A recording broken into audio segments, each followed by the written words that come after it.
A lot of times after somebody has a spiritual awakening, they will all of a sudden feel more anxious. They will have anxiety that can last pretty much all day, every day. It's a stronger, longer lasting anxiety feeling in their body that they just can't shake. They don't know where it came from, don't know what to do with it, and it's uncomfortable. Nobody likes to feel anxious. After my spiritual awakening, my anxiety, which was already present, I was pretty young, it went through the roof. I was so anxious that eventually I turned to drugs, like hard drugs, heroin to be exact, because that was the only thing I found that made it completely melt away. And without the anxiety, I was able to really just be myself, feel what it was like to be able to act and move and communicate, behave in a completely unrestricted way. Now, obviously, that was not a good long-term plan. And of course, when I quit the drugs, my anxiety came back and then some. And it was then, at about 19 years old, that I finally was forced to deal with it. Because I had this drug addiction, and because I was using it to soothe my anxiety, I knew I had to deal with it. I had to fix it. I had to cure it. I had to get to the bottom of it. And I wouldn't say I'm one who doesn't have anxiety anymore, but I can tell you this, which is going to be what this video is about. I've learned how to channel it in a positive way. I've learned also to associate it oftentimes as a sign that I'm going through a big transformation. A lot of times during the course of your spiritual awakening, as you may have already discovered, there are, I would say, unexpected, spontaneous, emotional healings that just sort of take place. Your body will start to purge out these heavier emotions. And I would say oftentimes at the onset of this sort of metamorphosis process, which you go through time and time again, initially it can be experienced as just heightened anxiety because there is something under the surface bubbling up, brewing up.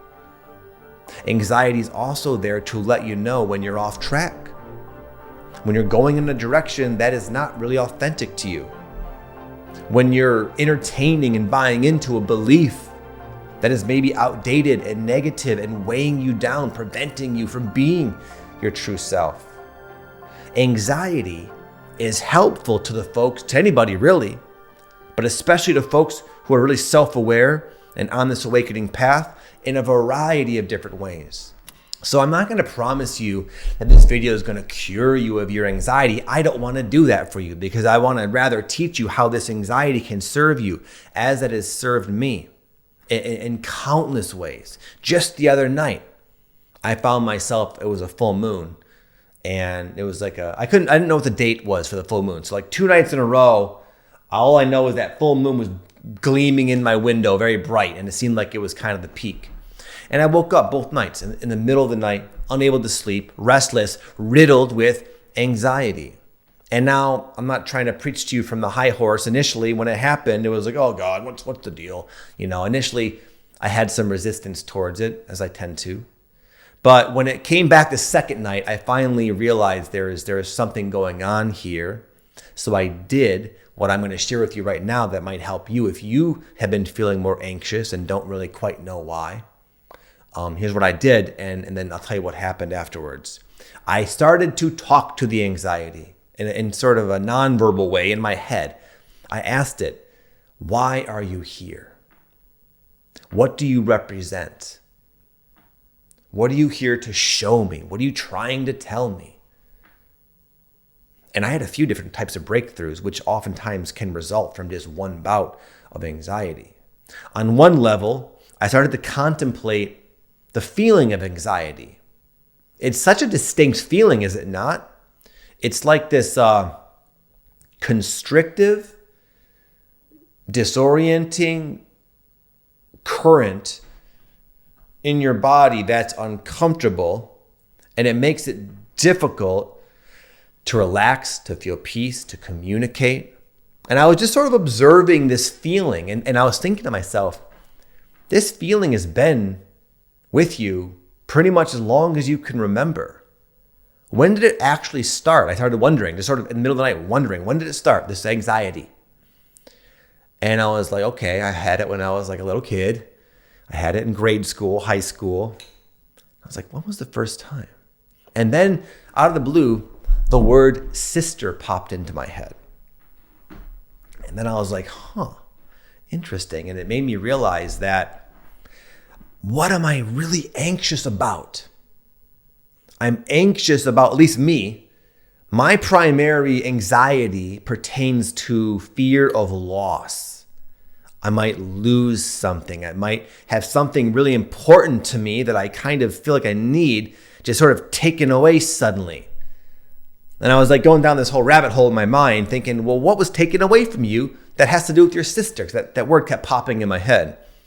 And I realized I was the first child, and my sister is a couple years younger than me, 2.5 years younger than me. And I just was able somehow, by the grace of God, to kind of somewhat remember what it was like when she was born. Something that is the most important thing to a child, which is what? Love, attention, nurturing of mom and dad.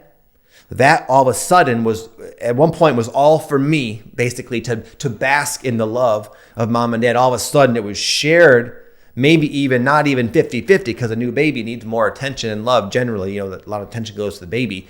And all of a sudden, one day they come home from the hospital with this little baby, and all of a sudden mom and dad's love is reduced by like 70%. I'm not blaming them. It's a natural thing, obviously. But I think to my young little brain, that was a huge loss. There was something that went wrong, something really that I was literally feeding off of, like I was being starved almost, was just gone. So I believe I've gone through most of my life wondering, when is it going to happen next?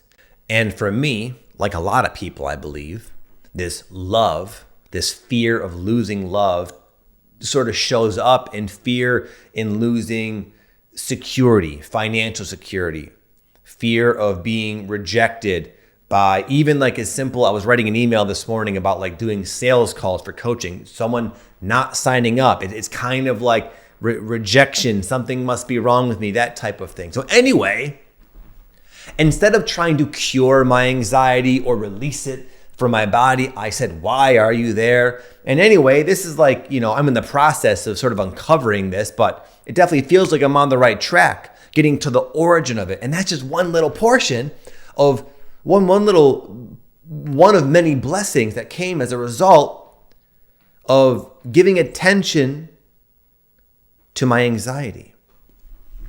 Another thing it was showing me was that I've been clinging in my life. I'm sure you know what it's like to cling.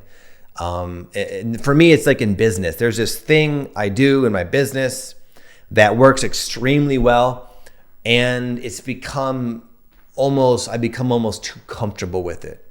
I become too reliant on this predictable thing that always works and always sort of provides for me. And it's become kind of about time to do this thing, and it doesn't feel right. It feels kind of forced, but I'm not gonna get into the details. It's not important. But I kind of know in my heart I shouldn't do this thing right now, even though I would like to, because it's comfortable. And that has made me kind of anxious, because I'm in a place where I know in my heart it's time to go back into the unknown. It's not good to be too reliant on any one thing in life. All things come and they go, right? So anyway, this is kind of, the anxiety is like almost my resistance to going back into the unknown, which is uncomfortable, but also that's where the excitement is. That's where the breakthroughs can happen. That's where the passion can come in more strongly. That's where I can really find out more of who I really am and tap into another type of creative expression that's going to be super awesome and exciting and fulfilling. So it was like, also this anxiety was like an awareness that I've been sort of clinging on. So as you can see, from this unpleasant and disruptive and inconvenient bout of anxiety, I had some nice childhood healing, some great awareness along that. I had a breakthrough in my business. And, I woke up that next morning feeling a lot lighter, a lot more aligned with my true self, and a lot more self-aware. Now, when that anxiety comes on, I don't have to fight it so much, but rather I can learn from it. I can use it as sort of a signpost to say, hey, you're now at a point where you can go even deeper into your healing and awakening and transformation process. And you also might learn a lot about the next steps of your life as well. This, to sort of leave you with a response to a question I get all the time. One of the things I do, I'm a business coach, and I coach people who want to kind of do what I do, which is to become like a social media influencer and then a coach or a healer or a psychic or some type of spiritual service. And anyway, it's very common when somebody is in the beginning stages of putting themselves out there, making a video. Might seem like no big deal, but for many people, once they flip on that camera, it is so anxiety provoking. It is so triggering. It is so difficult and challenging to function when the spotlight is on you. And people always ask all the time, what do I do about the anxiety? They say, I'll be driving down the road. I'll have this amazing, inspiring idea, and I'll feel so confident in it. As this creative download is coming into my mind and through my body, I feel connected to a higher source of myself, to my higher self. But as grand and amazing as that all sounds, the second that camera turns on, that connection completely fades away. All my childhood anxieties and insecurities are right up at the surface. What do I do? And people usually frame it like this: how do I release it? How do I stop it? And what I always tell them is not what they really want to hear. And it's a bit different than what I've already actually told you. Normally, my answer to this question is to accept it. To accept it. A lot of times, our anxiety isn't that bad until we decide it shouldn't be there. This should not be. This feeling is wrong. It's off. I shouldn't be feeling it. And what does that do? It exponentializes that feeling of anxiety. And what I shared with you earlier isn't a cure. I'm not above having anxiety. I still have it even a little bit now. I'm feeling like I'm all over the place in this video. So there's a little anxiety there. But what I've learned to do over the years, and making videos has certainly helped, is to kind of let it be there. Knowing I can function, I can still do okay, even with the anxiety. And if you look at it like this, look at it like, at least as I sort of gleaned the other night, it does seem for me anyway, and I bet for you as well, the source of our anxiety is probably from like a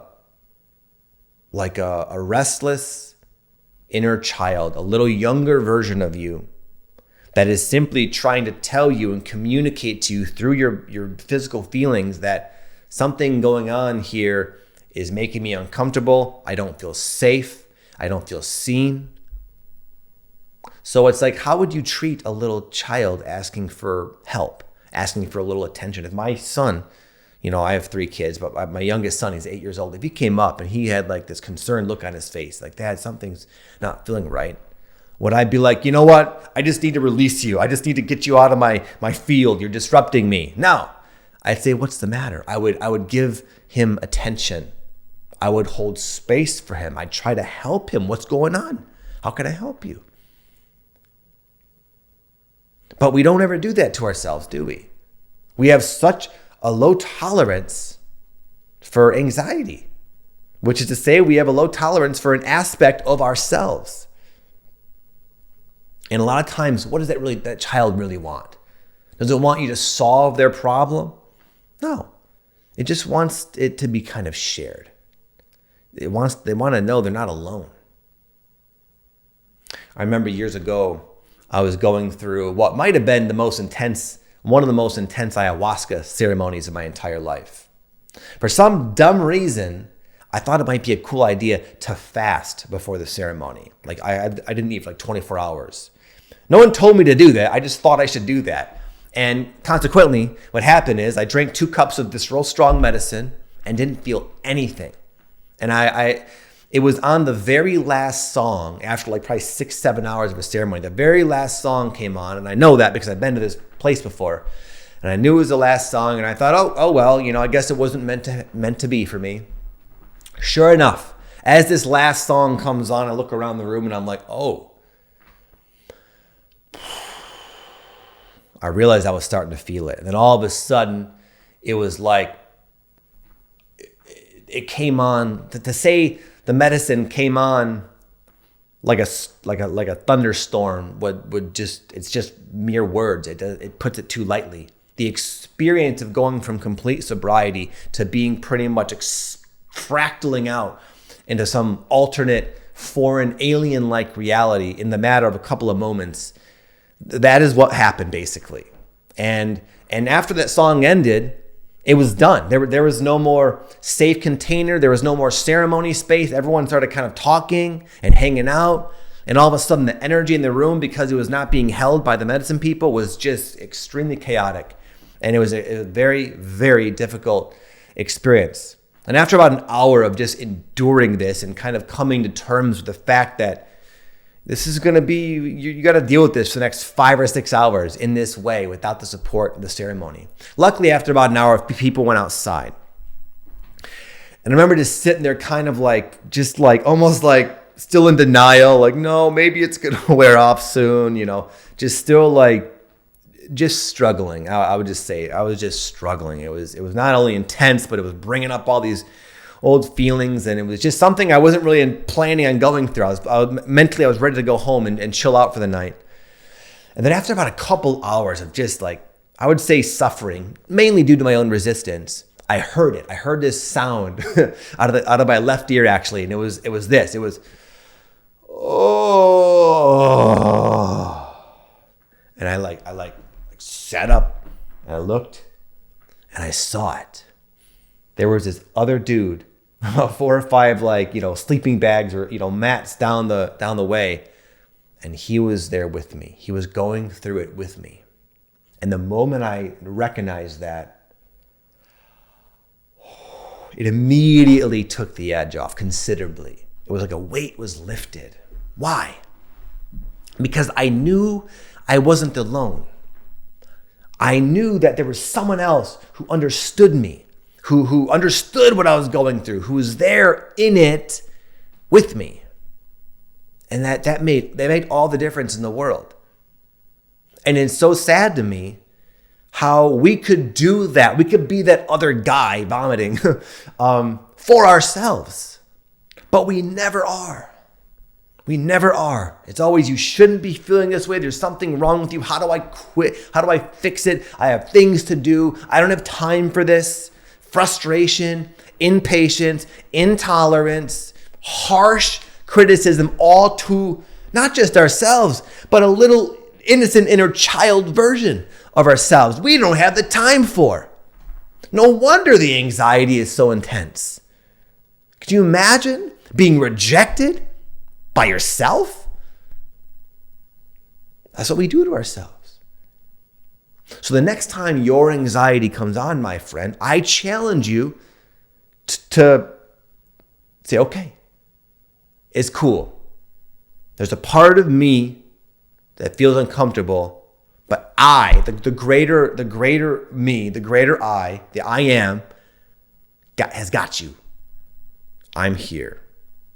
And maybe you're able to discover why they're not feeling well, and maybe not, but just being there for yourself will go a long way. And at the very least, allow you to function.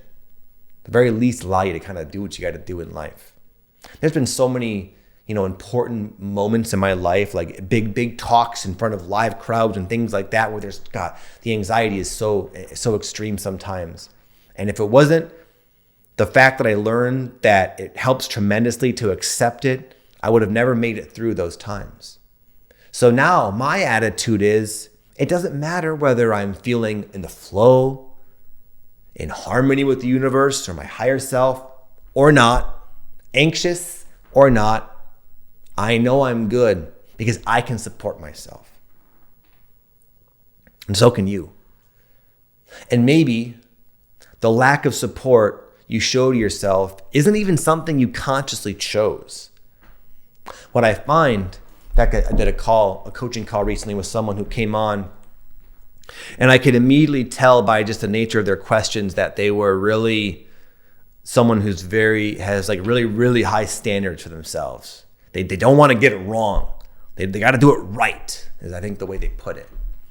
And I remember asking them, I was like, when they said I have to get it right, they said it with this intensity. That sort of stuck out to me. And I said, was there somebody else in your life who always needed you to get it right? And she was like, she kind of looked at me and like, no. And I was like, how about mom? Dad? Oh, and it was like, mom was that way for this person.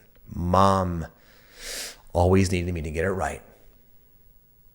And oftentimes what happens when you have a parent that had like really high expectations and maybe intolerance of you making a mistake, maybe a parent wasn't supportive to you when you're making a mistake. When that happens, you know what happens? We absorb that attitude towards ourselves. And then we start exhibiting that exact same sort of mental framework towards ourselves, but completely unconsciously. I think we know logically that doesn't serve us. It's not helpful. Reminds me of this time I played pickleball for the very first time. You guys play pickleball? It's a really fun game. Played a lot here in Austin, Texas. And anyway, my partner was really good, a really experienced pickleball player. Really wanted to win. So I could immediately tell they were a little bit frustrated that they were stuck with me, someone who brand new, didn't really know what I was doing. And every time I would like make a mistake, which was often because I was brand new, I could sort of feel this person's energy like looming over me, trying to give me advice. Do it this way. Plant your feet, with that type of like energy. And it made me, as you can expect, do even worse. I could tell this person was getting frustrated with me.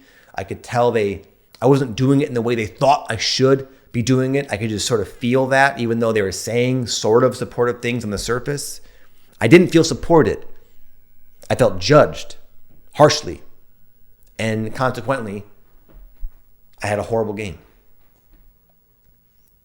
Be a good pickleball partner, my friends, to yourself. It's an easy thing. If you can look at yourself as you would another person or even a child especially, and treat that version of you accordingly, it will completely change your life. I promise you.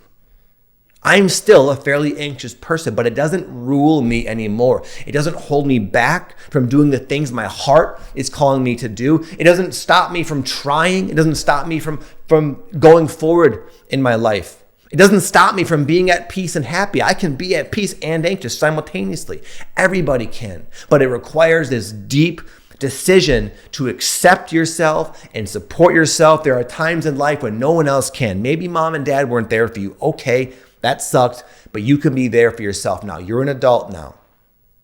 So anyways, hopefully this video, at the very least, has broadened your perspective on this anxiety.